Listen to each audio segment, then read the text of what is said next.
Bismillahirrahmanirrahim. Assalamualaikum warahmatullahi taala wabarakatuh. We are from group of No, and we are here to present our project which constant strain triangle of finite element method. Our group, which knows group, we are consist of 3 members. The first one is me, MUHYI bin BASIR.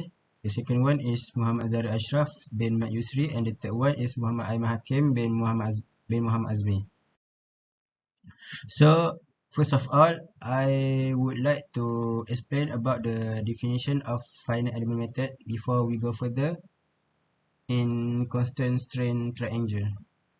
So the finite element method is applied as it is a commanding numerical technique that uses computational power to calculate approximate solution to given differential equation in a 2D domain.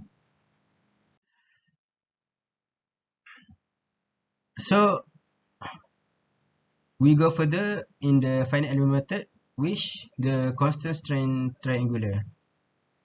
So the constant strain triangular method is one type of finite element method that approach the problem by splitting the body into a number of small elements that are connected together at nodes. The process is called discretization, and the collection of nodes and the element is called the mesh. As a result of discretize, it may form the triangular element, which for each triangular element there are 2 of freedom per nodes, and the total of node in one triangular element is 6. So we can see the picture beside here that there are 6 nodes of the each triangular, and each node consists of 2 degrees of freedom.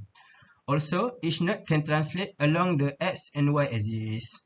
So I will give the task to my friend Zarith to further the presentation. Thank you.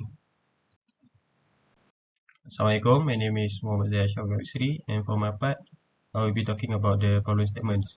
So the first problem statement is to execute manual finite element analysis without using any FEM software. So for our project, we use Octave for manual calculation.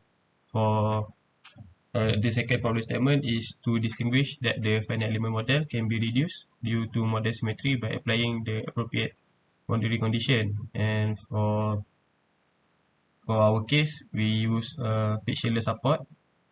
And the third problem statement is to evaluate the result of manual analysis by comparing to the result of software analysis, and we also calculate the percentage of error to measure the difference between these two values.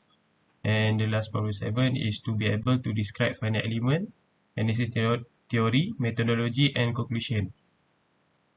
And for our problem modeling, our main task is to do finite element analysis manually without any finite element method software package, and we also need to do finite element analysis using FEM software package, which is NC's Workbench. We then need to compare and verify both of the results, such as displacement, strain, and stress afterwards, and analyze the differences between these two results. Okay, so for NC software analysis, the first step is to do the static statistics is selected to solve a problem as the loading condition are static. The engineering data is edited according to the properties of the plate given in the question, such as material property, yang modulus, Poisson ratio, and the dimension of the model. The line are sketched and the surface body are then generated on the lines that we have sketched earlier. And then the model is edited in the surface body section by changing the material assignment to our own material that we have edited. And then the meshing is applied to assign to our 60 element. Then the element order is changed from the program control to linear. And then the support of our model is set up, which is the frictionless support, by setting the frictionless support to the left edge and down edge of our model. And we also insert the load of 5000 Newton at node 2, as you can see in the picture at the right corner. That's all for me. Thank you. Assalamualaikum warahmatullahi wabarakatuh. My name is MOHAMAD HAKIM bin Muhammad AZMI. So for my part, I will explain about how we use octave software analysis. Okay, first, in this analysis, we extract the nodal coordinates and displacement from ANSYS result that we obtain. And then we compute local stiffness metric for each element and combine all stiffness metric into global stiffness matrix. For this process, we actually do in Excel. Then we declare again into the octave. Okay.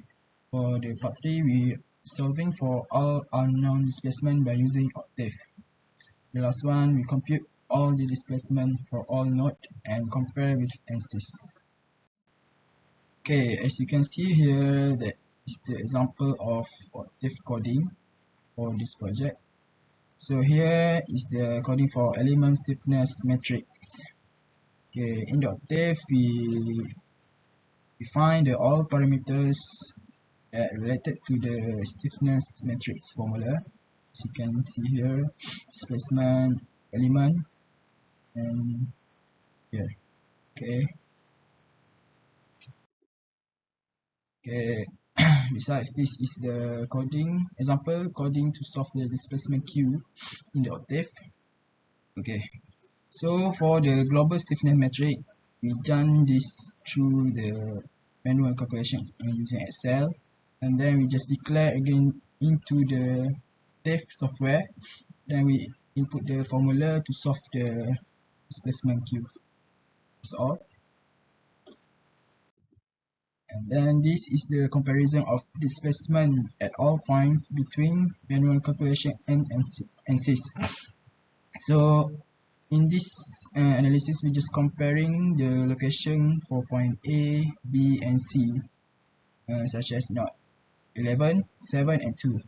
So by comparing this result, you can see that the error of this result is actually quite low. It's not exceed more than 1%. So you can say that this analysis is valid. Okay. For the conclusion, based on this analysis that we have conducted on the problem, we can conclude that our analysis is acceptable. Problems regarding constant strain triangle or CST can be solved manually and can be further improved using ANSYS.